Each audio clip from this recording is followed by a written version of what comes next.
রুমিন ফারহানা, যার নাম শুনলেই যে রাজনৈতিক দলটির কথা মাথায় আসে তা হলো বিএনপি। একসময় টিভি টকশোতেও বেশ শক্ত ভাষায় বিএনপির হয়ে অন্যায়ের বিরুদ্ধে আওয়াজ তুলতেন এই নেত্রী। তবে এবার দলীয় সিদ্ধান্ত অমান্য করে সাংগঠনিক কর্মকাণ্ড পরিচালনার অভিযোগে বিএনপির সহ আন্তর্জাতিক বিষয়ক এই সম্পাদক সহ মোট ৯ জন নেতাকে দল থেকে বহিষ্কার করা হয়েছে। মঙ্গলবার বিএনপির সিনিয়র যুগ্ম মহাসচিব রুহুল কবির রিজভী স্বাক্ষরিত এক সংবাদ বিজ্ঞপ্তিতে এই সিদ্ধান্তের কথা জানানো হয়।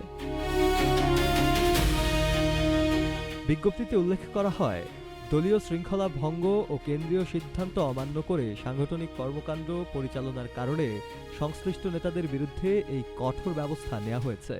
বহিষ্কৃতদের মধ্যে রয়েছেন জাতীয় নির্বাহী কমিটির সহ আন্তর্জাতিক বিষয়ক সম্পাদক ব্যারিস্টার রুমিন ফারহানা।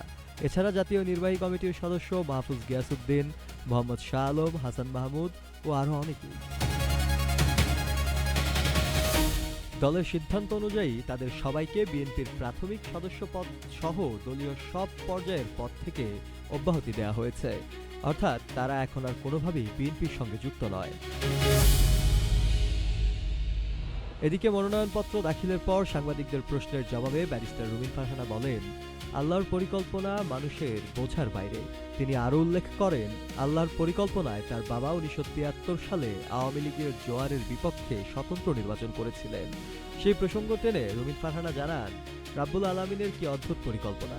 ২০২৬ সালে এসে ধানের শীষের জোয়ারের বিপক্ষে তাকে স্বতন্ত্র প্রার্থী হিসেবে লড়াই করতে হচ্ছে।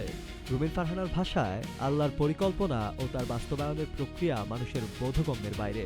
মনোনয়নপত্র দাখিলের সময় রুমিন ফারহানা আরও বলেন, এই ভোট হবে অন্যায়ের বিরুদ্ধে একটি অবস্থান। শফিউল মাওলা, নাগরিক প্রতিদিন।